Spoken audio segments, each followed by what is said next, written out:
Well, I think it's safe to say that the NBA world is not going to be the same after this day. The New York Knicks just shocked the basketball world, taking an improbable 3-1 lead over the reigning champion Boston Celtics. But before I continue, I have to say, injuries suck, man. Kyrie, Dame, and now Tatum. If you're a fan of sports, of competition, of greatness, then a night like this hits hard. Two of the game's best were going toe-to-toe in a back-and-forth, frantic second half. And to see Jason Tatum go down like that after all he's done for the Celtics this season, while he was having one of the best games of his career, that was a true gut punch. He was nothing short of spectacular. 42 points, 8 rebounds, 4 steals, 2 blocks, and 7 threes. He even tied Bird and Havlicek for the most 40-point playoff games in Celtics franchise history. And in this game, he was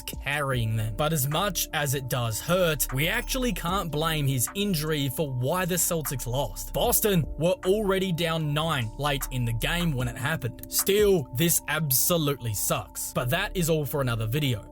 For now, we've got to stay in the moment and talk about what the Knicks just did. This was one of those games we'll be talking about for years to come. A game that gets passed down in Knicks fan lore. And when we all look back on it, there'll be no question where the story starts. Jalen Brunson. This was the Brunson statue game. A legendary performance as he dropped 39 points, grabbed 5 rebounds, dished out 12 assists, and shot 56% from the field against some of the toughest perimeter defenders in the league, like Drew Holiday and Derek White. And the shots that he was hitting, especially in that third term, were just ludicrous. It felt like every time the Celtics were going to push away and just win the game, the Knicks answered with big plays after big plays. And Brunson was at the center of that. The 39 points were massive, but honestly, the 12 assists with just 1 turnover might have been just as impressive, especially for a Knicks team that's known to cough up the ball under pressure. As a team, they only turned it over 12 times in a game this tight, which was a massive reason as to why they got over the line. Looking ahead, I really think we could be looking back on this night and calling it the best game of Brunson's career. He's putting together a real case to go down as the greatest Knick since the 90s and maybe of all time. And let's be real,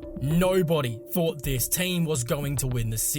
Not even the most diehard of Knick fans. Even after they went up 2-0, the consensus was that Boston was still the better team and they were going to figure it out. And after New York dropped Game 3, that chatter only got louder. So many people were counting the Knicks out. And honestly, I did too. I said that 99% of the reason why Boston lost the first 2 games was because they couldn't hit their threes. And while that was true, I completely overlooked the fact that the Knicks hadn't played their best basketball in the series yet. But really, the reason why I did overlook that fact was because I thought they were incapable of doing so against this Celtics defense. But this was the best performance of the season for the Knicks, and maybe of the last 25 years, dating all the way back to their finals run in '99. But it wasn't just Brunson who stepped up and carried the weight in this game. Far from it. There were 3 other guys who stepped up in a major way. Heroes in their own right. Karl Anthony Towns, OG Anunoby, and Mikal Bridges all combined for 66 points, all shooting north of 50% from the field. Each of them had their own moments. But it was Mikal Bridges in particular who steadied the ship early in the 4th quarter when the Knicks needed it the most. With Brunson on the bench to start the period, it was danger time for New York. It was one of those do-or-die stretches where the season can flip. And Bridges responded like a guy who's been there before. He poured in 10 points and grabbed 3 boards on 83% shooting in the final quarter, completely setting the tone. And in fact, he's been doing this all series long. He scored 26 points across the 4th quarters of the series, almost matching the 28 he's put up combined across the first 3 quarters. It's not just the scoring either. He also had the 2 2 game-winning steals in games 1 and 2, and that's why he's become the barometer for this Knicks team. When he's locked in defensively, using those ridiculous defensive instincts to generate steals for fast break buckets, and while he's hitting those mid-range shots with the kind of confidence that he showed off in this game, then he completely changes both the floor and ceiling of what this New York Knicks team is truly capable of. Honestly, in that fourth quarter, he looked like a budget version of Kevin Durant, moving like a star, scoring like a star, and defending like one too. And yeah, many people are still questioning whether or not he was worth 5 first-round picks, but in this game, you saw exactly why New York made the move,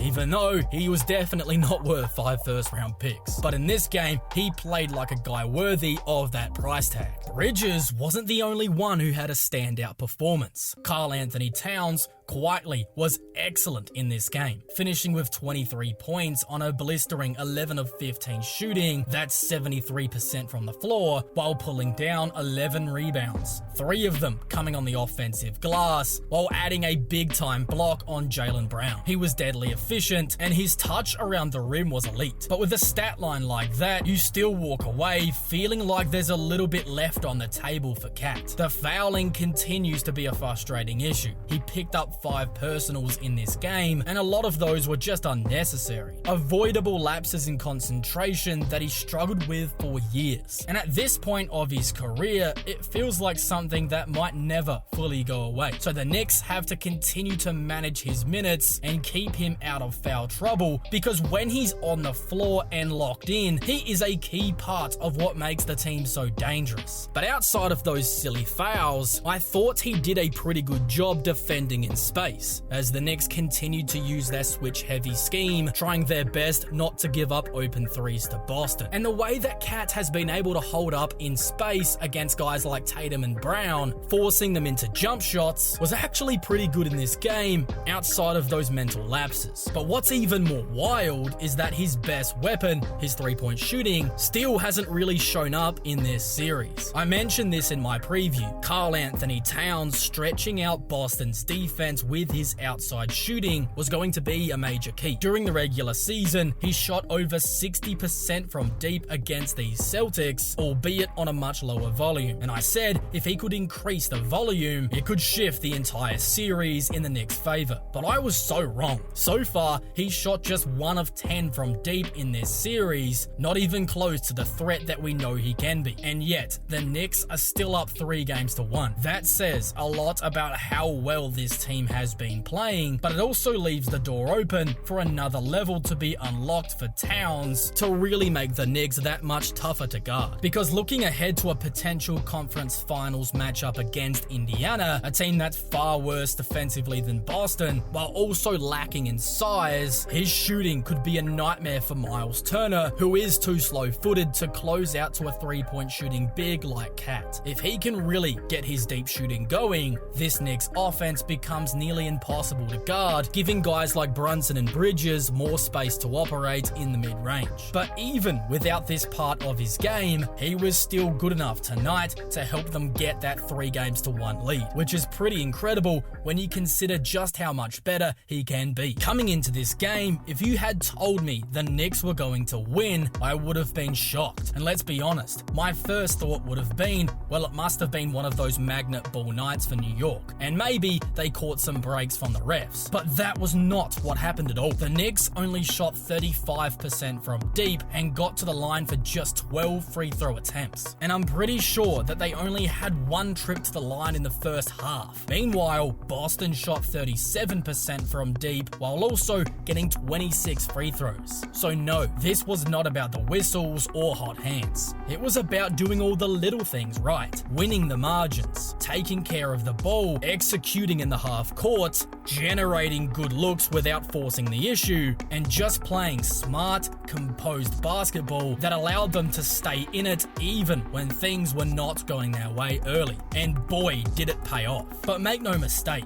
it wasn't like that from start to finish. As I just alluded to, earlier in the game, it really looked like things were going to spiral out of control. The Knicks were taking bad shots, turning the ball over, and for a moment, it felt like we were going to see yet yet another Boston blowout, especially after the Celtics closed the first quarter with a dominant showing from deep. The Knicks were hanging on by a thread. That first quarter was shaky and the energy was off again, but then came the spark off the bench in the form of Mitchell Robinson. His impact cannot be overstated because Boston in this game chose not to foul him, which meant he was able to stay on the floor for a longer stretch, roughly about 14 straight minutes in the first half. And in that time, he racked up 5 massive offensive rebounds, a few of which led directly to second chance buckets. Robinson by no means put up godly numbers, but his presence and effort was exactly what the team needed to calm down and reset. Still, when it came to the steadying of the offense and carrying them home, the real hero again was Jalen Brunson. He scored 26 points in the second half alone, taking just 17 shots. He went 7 of 12 from 2 and 3 of 5 from deep, while he was also a plus 21 in that stretch. He went band for band with Jason Tatum, really for massive stretches of the second half. Not just keeping up with him, but in some moments outshining him. There was one play in particular where Brunson grabbed a massive offensive rebound and then went right back up and finished at the rim. It wasn't flashy, but it said everything about who he is. It felt like a performance that'll live forever in Knicks franchise history. This wasn't just one elite game. It was truly a virtuoso performance. One of the best halves we've ever seen from a Knick. Period. And the context of that makes it even more impressive. The Knicks were down as many as 14 points early in the third, and it felt like the game was hanging by a thread. The tension was palpable. You just couldn't afford to go down 20 again. Not in this pivotal Game 4. Even ESPN's win probability chart had the Celtics at a 90% chance to win when Boston called a timeout down 14 early in the third. It felt like deja vu, but this time the Knicks responded. Over and over again. Big stops, tough shots, just grit. They clawed their way back into the game with heart, energy, and belief, and once again, it was close late. You had to like their chances with the most clutch player in the league on their side with Jalen Brunson, and boy did he deliver again. That third quarter had the intensity of a fourth, but once the fourth quarter actually rolled around, it somehow got even more tense. It felt like everything was on the line because it was. Really, for both teams. And in the middle of it all was OG Anunoby, who quietly stepped up in a massive way. In that final quarter, OG was perfect from the field, going 4 of 4 for 9 points, including a massive step-back 3 that kept the Celtics at bay. He continued to play high-level defense all throughout the quarter, as he was the other unsung hero that helped to tip the balance in the Knicks' favor. And speaking of balance, Tatum was trying to do it all himself. He had some ridiculous shots in the fourth, shooting 4 of 6 from the field and 2 of 3 from deep for 11 points. After some of these shots, it looked like for a moment that he might single-handedly bring Boston back. But as I mentioned earlier, when the injury happened, the Knicks were already in control. They were up 9 points with just a few minutes to go, and while Tatum's absence obviously mattered, it wasn't the reason the Celtics lost. New York had earned that lead with their excellent play in that fourth quarter, as the Tatum injury occurred in a forced turnover where OG Anunoby got the steal and a dunk, as they held on to the game down the stretch. The turnaround in this game was absolute cinema from the New York Knicks, as I don't think any team ever being up 2 games to 1 in their own building has ever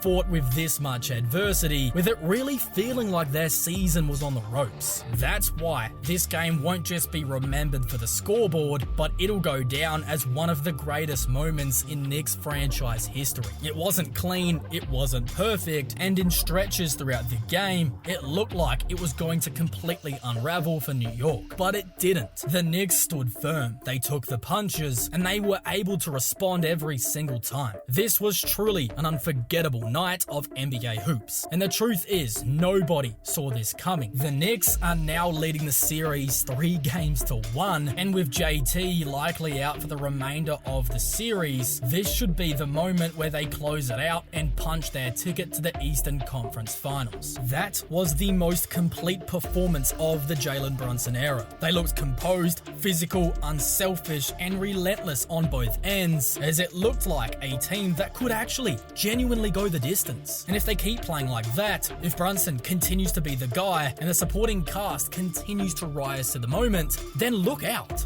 The Knicks might just be on their way to something truly special. And if you want to hear where I had the Knicks ranked alongside every other team's chances at the championship as of just a couple of days ago, then you can catch that full breakdown right now.